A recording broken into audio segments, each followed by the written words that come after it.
Welcome to the Bully The Bullies show. This is Joey Kirkman, your host. J.D. Shapiro can't be with us tonight because he is actually directing. He called it an inexpensive film out in West Hollywood, $500,000. To me, that's a lot of money, but he called it El Cheapo. So J.D. can't be with us tonight. But our guest tonight is Joel Guttormson. He is the outreach and event coordinator for the Richard Dawkins Foundation for Reason and Science. Welcome, Joel. How are you? I'm doing okay. How's it going? It's going very well, man. Thank you very much for joining us tonight. I know it's late. Well, actually, what time is it where you are? 9 o'clock. I'm fully awake and ready to go. It's early where you are. It's a little bit later here, so we probably don't have too many listeners here this late at night. So it's also a work night and a school night for many people in this area. What are you up to today? Oh, just working, living the dream. Living the dream, working for the Richard Dawkins Foundation for Reason and Science. You guys Absolutely. Just got off a big book tour, right? Yeah, Richard was promoting his book, An Appetite for Wonder, which is a memoir that starts about the time of his birth and goes up to the publishing of The Selfish Gene. And there's actually a lot of good stuff in there, and you get to learn a lot about where he came from and so on. Yeah, I've seen a couple of interviews and heard a couple of different podcasts online that he's been on talking about the book. It sounds really interesting. How did the book tour go itself, technically, since you run it? How did you do your job? Well, I'm a little biased, but I think the book tour went very well. A lot of the content is on richarddawkins.net. Any and all of that stuff's going to be found there. We're trying to compile kind of a one page for it, but it's there's a few places that we're waiting on film from before we can get that out. But we're working on it. So there's some stuff from say George Washington University, I know is one event that went really well that we're getting video from, where he was interviewed by Jamila Bey, journalist in D.C., which was really, really fun. Really, really liked that. It was one of the biggest turnouts for signings, actually. They did the signing on the stage, and they actually had to have people sit in the seats on the first level and go row by row to get all the books signed. Wow, well, very good for him. He hasn't always gotten that type of reception in the States, has he? Not by most people in our community. Yeah, mostly. But it was fun to field the phone calls from some of the venues. Having concerns brought to my attention from people who were like, I can't believe you're bringing this guy on because he hates Christians and all this silly kind of stuff. And I had to be like, I hear you. We get that all the time, and we do just kind of power through it because there's not much you can do about that. It's free speech. There weren't any legitimate concerns of any kind, so it was just people who disagreed with them voicing. Yeah, exactly. Yeah. And I know you said you guys were in D.C., so that probably wasn't too bad that time, right? Oh no, D.C. was great. He did some lobbying on the behalf of all of us atheists as well. He was on Capitol Hill in the beginning of October, going over some important issues with members of Congress, specifically science education and the U.S.'s place in science and technology. He was fervently advocating that we not, we keep funding and keep researching and keep America as one of the leading science countries, because we're tenuously holding on to, I guess, that title, and he wants to keep it that way because he quite likes America, as it turns out. Right. I know he's quite fond of our Constitution, the separation of church and state. I've heard him speak about that numerous times, and he says all over the world that's not the norm. That's actually the exception is the United States and the Constitution, separating the church and the state like that. So I think that's really neat that he's, the rumor has it he's going into D.C. and he's lobbying. And I guess you guys are teaming up with. Are you guys teaming up with the ACA there in D.C. or what's? Dispel the rumor for me. No, what's actually going on? So we partner with anyone that can help us further our goals. So that goes with any kind of allies like the Center for Inquiry, Secular Student Alliance, and the Secular Coalition for America. They've been a big help recently, and I don't know what else to say about that. I mean, they've been a big help, and like I said, we'll work with basically anyone that's going to help us further the goal of secularism. We love teaming up with people. There's greater power in numbers, I must tell you. Yeah, and there's greater power, depending on where you put the numbers. I think I spoke to you briefly about this before. I started spending time at the General Assembly here in North Carolina, in my home state, and going to the General Assembly, going to the committee meetings, and meeting politicians, meeting some of the lobbyists. I learned really fast that that's where you have to be. You have to play at that level to affect real change.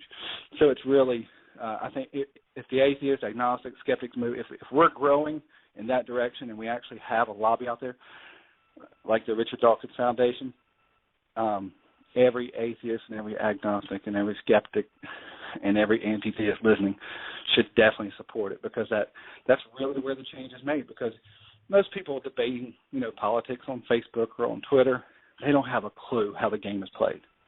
They just watch the news and they kind of regurgitate the information they've heard, but they're almost clueless as to how the real, political game is played. So we need folks there lobbying for us. No, I totally agree. That's where you're not going to affect the change on the internet. I mean, you can sign petitions and stuff, but if you really want to do something about it, you actually have to go to where the decisions are being made. I totally agree. Right on. So now, where did you go to school? I know you hold two degrees, one in linguistics and mathematics. Yeah, I went to the Metropolitan State University of Denver, which gained university status the semester after I graduated. So, go my school. No, I do hold. I have a degree in linguistics, and my math degree is theoretical math. So, useless is the other word for that degree.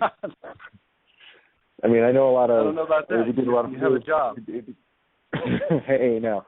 I did a lot of proofs and I did a lot of logic, but I mean, as far as application goes, theoretical math is not the way to go. Love linguistics, though. That's like my favorite subject in the whole wide world. Right. It's kind of the scientific study of language, right? Indeed. Yeah. It's. What sort of inspired you in that direction? Well, I took a class in college. It just kind of happened upon it, and it was about language, and it was one of those classes you just take just because it looks interesting, and you don't quite know as a freshman or a sophomore, so I was still playing around with a minor or what have you. And after I took that class, not only did I ace it, but it was interesting in a way that other things were not interesting. I don't know how else to explain it. I mean, everyone has that subject or that hobby or that thing that's like, that's what they like, and there's no explaining why it is. It just clicks for them. And that's kind of how I was with that. My favorite subject in linguistics is it's a tie between historical linguistics, the study of how languages evolved from common ancestors, so on, and a few other interesting things, and then phonetics and the study of sounds themselves, not phonics, but phonetics, totally different things. Phonetics, you get to study. I got to study a language that's dying. If it's not dead yet, it's called Mocho, M-O-C-H-O. It's a language spoken on the border of Guatemala and Mexico. It has the last count when I was in college a few years ago. We're talking about 30 speakers, most of them in their 60s, 70s, some of them in their 80s. So the language was on its way out, and I got to transcribe some of that. And that really sparked my interest in sounds, because you got to know quite a lot about sounds and how they're made and a lot of other technical things to be able to listen to a language you've never heard, never will hear again, and be able to transcribe it into International Phonetic Alphabet. I really I admire phoneticians more than I think any other kind of linguist. Wow, that's really interesting. So you didn't have an aunt or an uncle that was like, yeah, get into linguistics. That's the way. That's the path to progress. Yeah. It wasn't even because of that. I went to college to learn what I wanted to learn. I wasn't there to, you know what I mean. Getting a career was kind of an afterthought. I approached my education as like, well, I want to learn. I only have kind of one time on this earth, and if I want to know anything, what do I want to know? And I want to know that. So, I mean, career began. That's great. I think that's the future anyway, really, if you ask me. Yeah, fortunately, my atheist activism landed me at what I consider probably my dream job. So, I can't argue too much with the path I took. Yeah, that's right. I kind of I took a little bit of a similar path in that I didn't really care about. I didn't have a set career path. Where I grew up in what we call the ghetto, government-assisted homes. I grew up in a really rough neighborhood, so I had just misdemeanors, but I had a criminal record by the age of 17. Just looked like drinking underage, getting in fights and stuff like that. But just having those little tiny misdemeanors on my record actually, cost me a lot of job opportunities early on. So what that did was it steered my thought process into self-employment, and I became an entrepreneur and became self-employed. So those bad things that happened early on in my life actually steered me in that direction. So by the time I went to college, I chose the courses I needed to work in my field. Sort of like what you're talking about. I didn't really I didn't care about a degree, actually, even though you have dual degrees. I didn't really care about a degree. I was hungry for the subjects that I wanted to be a part of. So when you landed your dream job at the Richard Dawkins Foundation for Reason and Science, what was that resume like? What kind of questions did they ask you? How did your background in mathematics and linguistics fit in with what they wanted?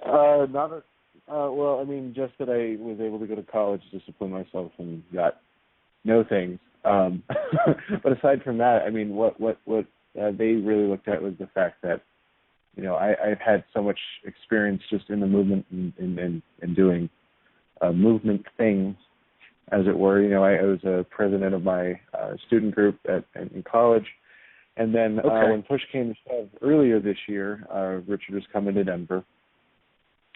And they kind of needed someone to get a venue for him and, get an event set up in a very short amount of time. I think I had a month to get it set up, less than a month in reality, and somehow pulled that off to, I'm always going to be hard on myself, but, fairly successful given the, parameters and so on. And then I was, they liked it, and they came back to me with an offer, and that was about that. I mean, that was my resume, I guess. I mean, I did send them a formal resume, obviously, but as anyone would. But as far as like the interview was that, and so that's how it happened. It's kind of weird to me because just before that, I was barely scraping by, working in retail. So I have an appreciation for this job. Like I must tell you. Well, you must be doing pretty well at it, man. I kind of you and I have fun together on Facebook, kind of jousted back and forth and posting crazy things. It's a little different for you. You live in Colorado. As I said earlier, I live in the Bible Belt, so I've alienated about half my family and 2/3 of my friends. But I think our movement is really important because, and I am starting to see a little bit of a tipping point here in the Bible Belt. I wouldn't be surprised if Sam Harris or Dawkins made it back this way. Besides the larger universities, if they came to some of the smaller towns, because I know Dawkins was at Duke University last year, and from what I heard, I didn't go, but from what I heard, they had to set up big screens outside because he sold out the theater. And so many people showed up, they set up big screens outside just so more people could attend the lecture. And here's another funny thing I heard. The lecture was about science, not about religion. But he did this entire lecture regarding biology and science. And I heard at the end of the lecture, every single question from the audience was about religion.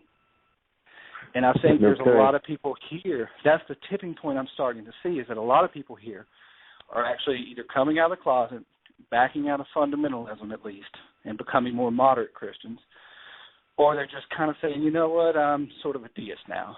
I'm starting to see that more and more and more. And, obviously I credit Hitchens and Dawkins and Harrison, the usual guys, for writing their books and, being powerful voices in that arena. You are an activist in that arena because, like I said, I follow your Facebook. What drives you? What drives me? What drives you in the activism of kind of fighting, religion, for lack of a phrase? The irrationality that comes with wish thinking in general, as Hitchens put it. I always like ever since I heard Hitchens put it that way, wish thinking. That really covers a lot of things. It's not just religion. Yeah, it does. I mean, in reality, I look at myself as an activist for both atheism, which is, in a sense, it needs to happen insofar as it needs to be the default position for people. They want to go on believing stuff later. It's fine. I just don't want laws made about it. The other thing, though, in order to make an atheist activist whole, or at least to make the movement whole, you also have to advocate for skepticism, in the sense that you want to advocate for critical thinking, scientific method used in all aspects of life insofar as it's possible, and so on. That you have to do both, mainly because we don't want a bunch of atheists that also think Bigfoot exists. We want a bunch of atheists that are thinking critically about things. And I mean, and I'm not. That isn't to say that every atheist is the best critical thinker or anything else. I mean, the atheist group is like any other group: good, bad, in the middle, all over the place, kind of thing. Right. So, but yeah, I really believe that there's more substance to the movement of atheism if we bring in our skeptic friends, because they're advocating for things that we need for our movement. We need to be able to tell people that things are silly and that there's a method for finding out knowledge. Atheism in and of itself obviously doesn't provide that. It's a statement of non-belief. Right? Okay. So you don't believe in God now.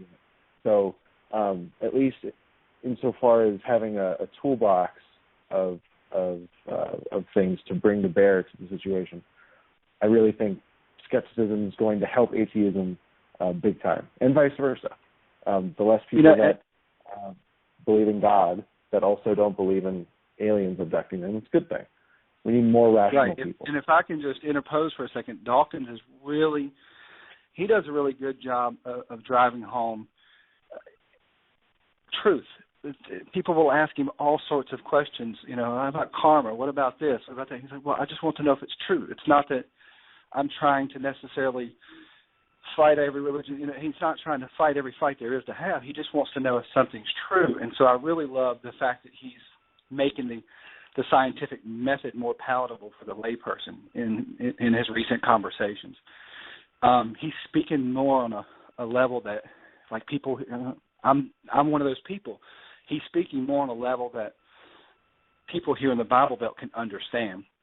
Whereas you take Hitchens, geez, I'd pick up his book and I'd have to have a dictionary right beside it, and it's like every 3 minutes. And Dawkins has a wonderful vocabulary, but I've noticed over time he's kind of, for lack of a better phrase, he's had to dumb it down a little bit. And I think that's a good thing. It was a good thing for me because I needed it dumbed down a little bit. But he's really smart at kind of pinpointing the scientific method and what that means, how you can use that in everyday life, in your relationships, how it functions, in anything. I try and do it as much as possible. there's been a few tragic things that happened to some friends of mine recently, and my response isn't, it's not the religious response. My responses are something like, you need to remember that person for, the good things, and keep them in your, just remember them, and, remember what was good about them and how you love them and so on. And that's probably the best way to honor that person. I can't think of a better way because I don't know of one without it being either grandiose and overly symbolic and more for you than anyone else. It's kind of selfish, I think. To each their own, though. But that's my comfort. I don't know how else to do it. I mean, when bad things happen that you can't change, you have to be healthy about it, acknowledge that it's happened, and try and take what good you can from it, and then Well, I think I just mean is like in terms of how you carry on your day-to-day life when how for me how I raise my children, it's how you can use these methods of reason and logic and it's kind of the scientific method to deal with everyday life, not just the afterlife issues or how do you deal with or how do you deal with a tragedy, but how do you deal when the person comes to you with a different kind of a different denomination or a different religion or when they try to sell you some line of cockeye some other way. I just think Dawkins teaching that scientific method in a layperson's terms has really helped me a lot. So I'm kind of hoping he has another book tour and makes his way through to the Bible Belt here, because people like him are needed here more than ever. Because we, like in North Carolina where I live, the religious right has a supermajority. And when I say a supermajority, I mean they even have the state Supreme Court. We actually have religion written into our state's constitution now. It actually refers to not just the creator, but it refers to a gender now. It refers to him with a capital H. There's also another, I think it's Article 5, where it states that no person that doesn't know God can be elected. Now, even though federal law supersedes that, we still have that in our Constitution in my state today. Yeah, that's the kind of shit we deal with. There's 6 other states like that, I think, right? There's still 6 other ones that have a similar law, and that's horrible. Got to be at least 6. Yeah. There's a lot. Yeah, in Kentucky, it's actually a misdemeanor to denounce God. Oh, it's still silly. Like there's no way to make that law make sense.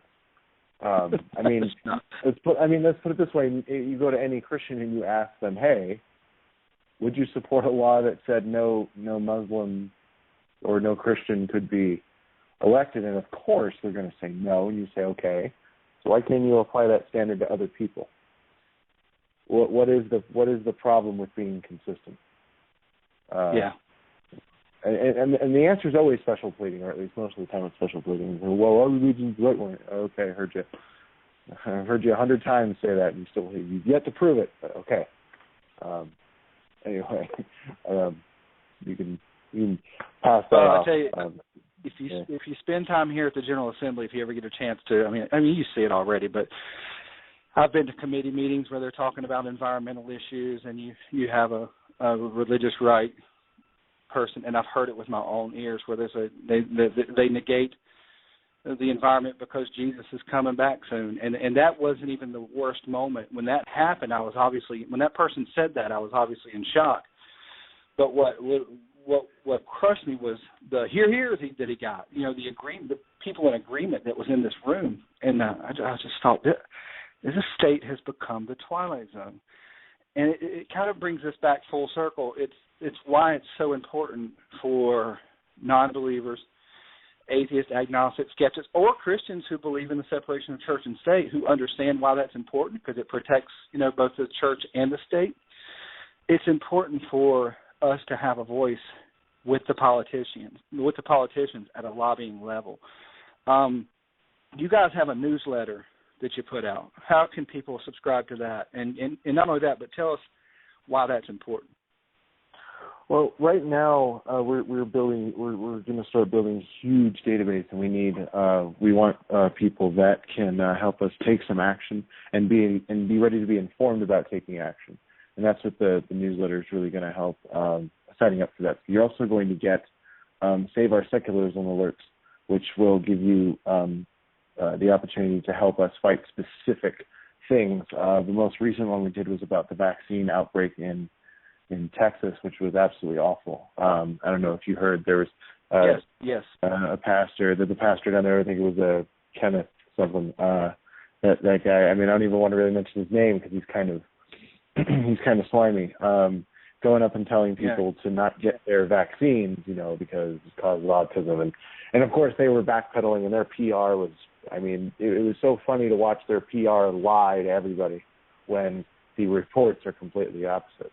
So we're always looking out for stuff like that.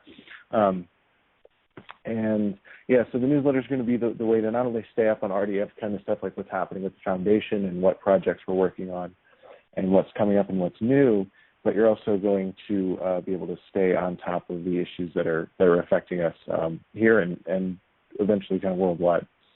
And you'll be able to sign up. It's really important to go to richarddawkins.net and sign up for this newsletter, and I'll tell you why. It's what the churches do. The churches, it's not that the religious people are organized. It's their organizers that has, it's the lawyers and the lobbyists that live in D.C. that organize these churches and organize these power groups. They've built these, like Ralph Reed and Pat Robertson, they've built these massive databases where they can literally change elections overnight with phone calls and voter guides. And I think that's what you're getting at with the newsletter, is what Dawkins is trying to build, is a coalition of people who can get the information, make a decision, get out there and vote. Let's start changing this. It's going to take some time, but we have to get involved. And, I thought about starting a small chapter here, but now that I've learned about what you guys have going on, I'd rather push that, No, indeed. So just can wrap this up kind of quick. If you want to learn more about the projects that Richard Dawkins Foundation has going on, you can go to richarddawkins.net /projects, and you can find out about those there. We have some new stuff coming up in 2014 that you're going to want to sign up for the newsletter for too. There's some big stuff coming up, some big announcements happening, and you can sign up for the newsletter. It's right on the front page. Richard Dawkins to sign up there. Just need your name and your email, and you'll be signed up and ready to go. Please do confirm that you'll get a confirmation email. Make sure you confirm your stuff so you get on our list. Okay, good. Great. All right, we've got about 50 seconds left. You're moving to D.C. pretty soon. What's going to be your function there in 30 seconds or less? Joel, sorry about that. Are you going to be part of that movement? I'm going to be moving just to our new offices there. Same role, but it'll be in the actual physical office now, and be very excited to be there and helping out with everything that's going on. Awesome, man. Well, listen, I really appreciate you joining us here on the Bully the Bullies show. You can find us, obviously, at bullythebullies.org or facebook.com/bullythebullies. And make sure you go to richarddawkins.net and sign up for that newsletter if it's the last thing you do. Sign up. All right. Thank you, Joel, and we'll talk to you soon, buddy. Well, thanks so much.